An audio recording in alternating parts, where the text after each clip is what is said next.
Now, Tubu a baptism of the Holy Spirit, there should have been baptism of water.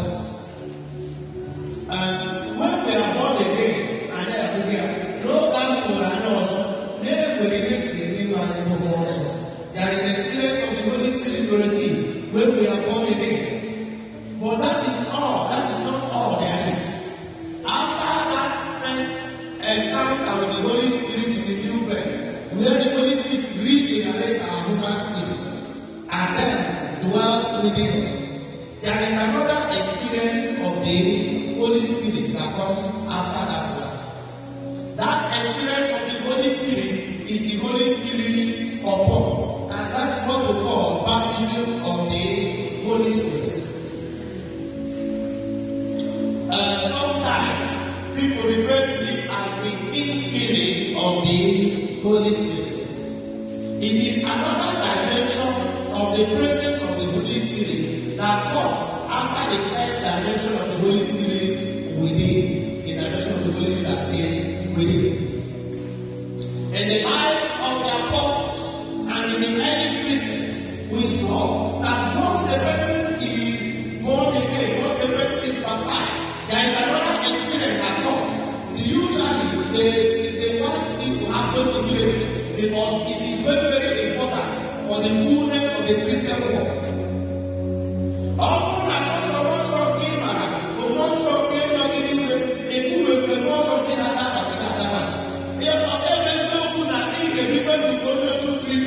Mana, they will create for another to Christ. There is a dimension of the work of God that is still lacking in your life. In that dimension of the Holy Spirit of God, well, if you don't have that experience of the baptism of the Holy Spirit, there will be something still lacking in your life. That is why among the early Christians, as soon as a person is baptized with water, the next thing that happens is that there is baptism of the Holy Spirit. Okay, can we go to Acts of the Apostles? Acts of the Apostles chapter 8. Acts of the Apostles chapter 8. We are going to get to verse 14.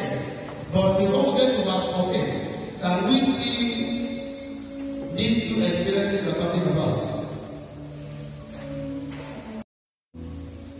Okay. Begin from verse 4. Let's see. Acts of the Apostles chapter 8. Let's begin from verse 4. Where our main text is from verse 14. But I want us to see what happened before then. Acts of the Apostles chapter 8 verse 4.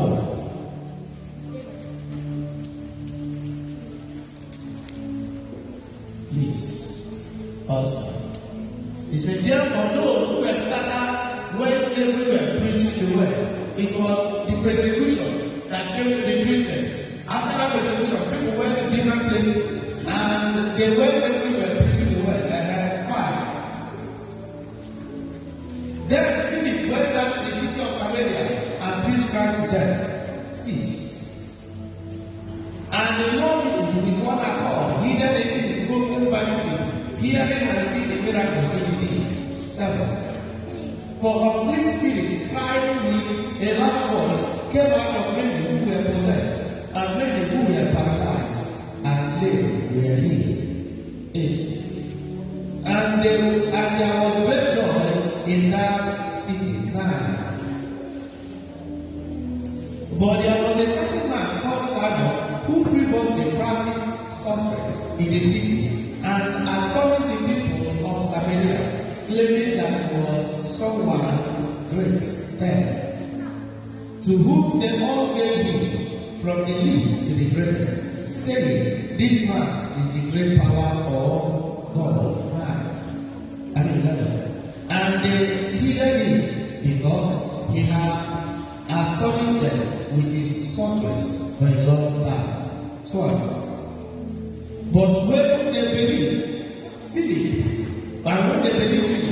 as he preached the things concerning the kingdom of God and the name of Jesus Christ, both men and women were baptized.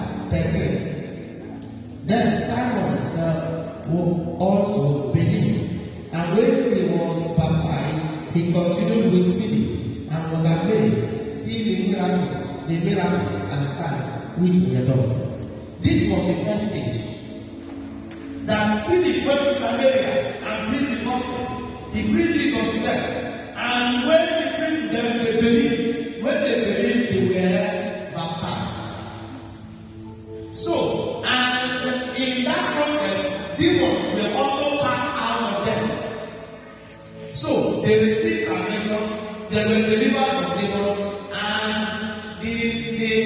how it was all seen was with the baptism with water. By this, they already had the Spirit of God in them because they were already children of God. Once you're a child of God, you already have the Spirit of God in you. But the church of God, even at that time, knew that was not the end of the story. That when you have the Spirit thing, there is another dimension of the Spirit which you also have. So, can we see now 14? Can we see 14 now? He says, now, when the apostles who were at Jerusalem heard that Samaria had received the word of God, they sent Peter and John to them. 15. Who, when they had come down, prayed for them that they had received the Holy Spirit. For as yet he had fallen upon none of them. They had only been baptized in the name of Jesus. You see, go back to 16. 16. You see, when he was talking about the Spirit that he wanted them to receive, he was not talking about the Spirit he was talking about them receiving the Spirit. But he was saying that at that time, the Spirit had not fallen upon them.